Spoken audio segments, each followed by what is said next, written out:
बहुत समय पहले धुंध से घिरी पहाड़ियों के बीच एक विशाल राज्य था, अमरेश्वर। इस राज्य का राजा था राजा अवधेश, जो अपनी बुद्धिमानी और वीरता के लिए दूर दूर तक जाना जाता था। पर उसके दिल पर एक ऐसा बोझ था जो किसी को दिखाई नहीं देता था। वो अपनी प्रजा की खुशियां तो सुरक्षित रखता था, पर खुद भीतर से खाली खाली सा रहता था। राजा अक्सर अकेले महल की सबसे ऊंची मीनार पर जाकर आसमान को देखा करता, जैसे किसी चीज की तलाश में हो, पर उसे खुद नहीं पता था कि वो क्या ढूंढ रहा है। एक दिन राज्य की सीमा पर रहने वाले सैनिकों ने राजा को बताया, महाराज, एक बहुत बूढ़ी औरत जंगल के अंदर रहती है। कहते हैं वो कभी बुढ़ाती नहीं और किसी अजीब चमकीली चीज की रक्षा करती है। राजा को यह सुनकर उत्सुकता हुई। उन्होंने अगले ही दिन कुछ सैनिकों के साथ जंगल की ओर यात्रा शुरू की। जंगल बहुत पुराना था, पेड़ों पर काई उगी थी और हवा में एक अजीब सी ठंडक थी। राजा आगे चल रहे थे, तभी उन्हें एक बेहद कमजोर सी आवाज सुनाई दी। राजा अवधेश, मैं जानती थी एक दिन तुम यहां आओगे। राजा चौंक गए। सामने एक झुककर चलती सफेद बालों वाली लगभग 100 साल की लगने वाली बूढ़ी औरत खड़ी थी, लेकिन उसकी आंखें वे बिल्कुल युवा, चमकदार और गहरी थीं। राजा ने पूछा, तुम मुझे कैसे जानती हो?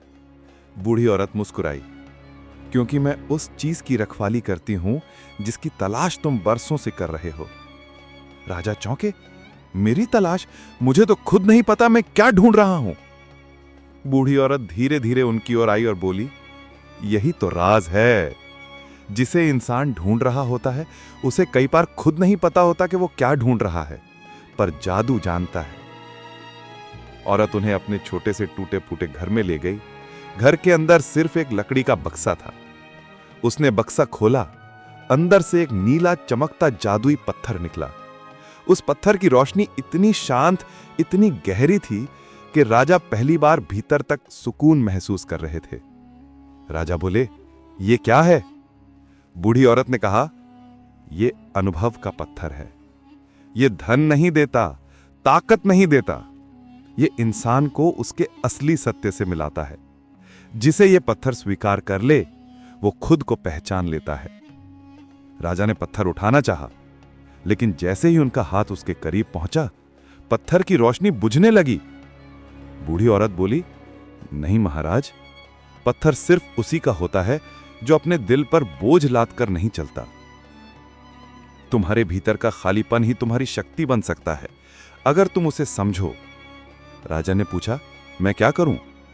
बूढ़ी औरत ने कहा, इस पत्थर को प्राप्त करने के लिए तुम्हें 3 परीक्षाएं देनी होंगी। हर परीक्षा तुम्हारी आत्मा को हल्का करेगी। राजा तैयार हो गए। राजा को उस रात एक सपना आया। सपने में वे अपने बचपन के सामने खड़े थे। वो बचपन जो पिता के प्यार से वंचित था, जो हमेशा अकेला था। सपने की एक आवाज बोली, क्या तुम अपने दर्द को स्वीकार कर सकते हो? राजा के गालों पर आंसू की धार बह निकली। उन्होंने पहली बार अपने दर्द को नकारा नहीं, उसे गले लगाया। सुबह उन्होंने बूढ़ी औरत से कहा, मैंने स्वीकार कर लिया कि मैं अंदर से टूटा हुआ हूं। बूढ़ी औरत मुस्कुराई, यही पहली जीत है। अगली रात राजा को ऐसा स्वप्न आया जिसमें उनका पूरा राज्य खत्म हो चुका था। वे फिर से एक सामान्य इंसान बन चुके थे। कोई उन्हें पहचान नहीं रहा था।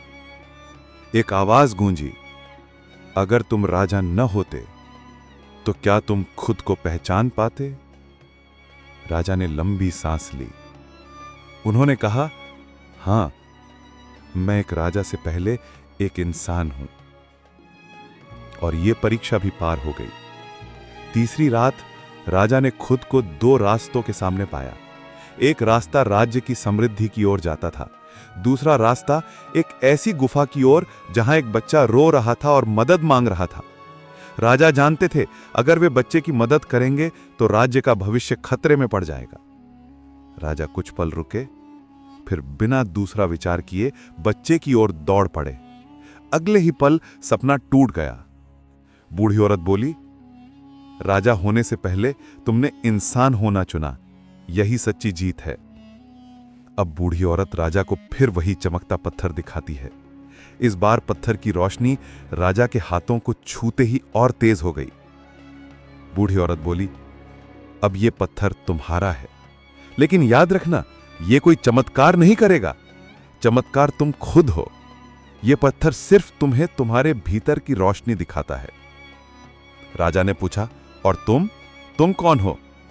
बूढ़ी औरत हल्के से मुस्कुराई, मैं भी कभी इस पत्थर की परीक्षाओं से गुजरी थी, और जब मैंने इसे समझ लिया, मैं इसकी रखवाली करने का वचन ले लिया।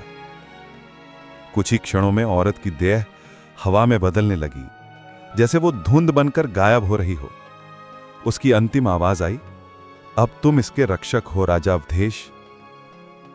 राजा अवधेश महल लौटे, पर इस बार वे पहले जैसे राजा नहीं थे। उनका चेहरा हल्का था, आत्मा साफ थी और दिल पूरा था। उन्होंने समझ लिया था, खुशी बाहर नहीं, अपने भीतर की शांति से बनती है। राज्य और भी समृद्ध हुआ। लोग कहते थे, पहले हमारा राजा बहादुर था, अब वो समझदार भी हो गया है। और राजा कभी नहीं भूल पाए जंगल के बीच वो छोटी सी बूढ़ी औरत और वो जादुई पत्थर जिसने उन्हें खुद से मिलवाया।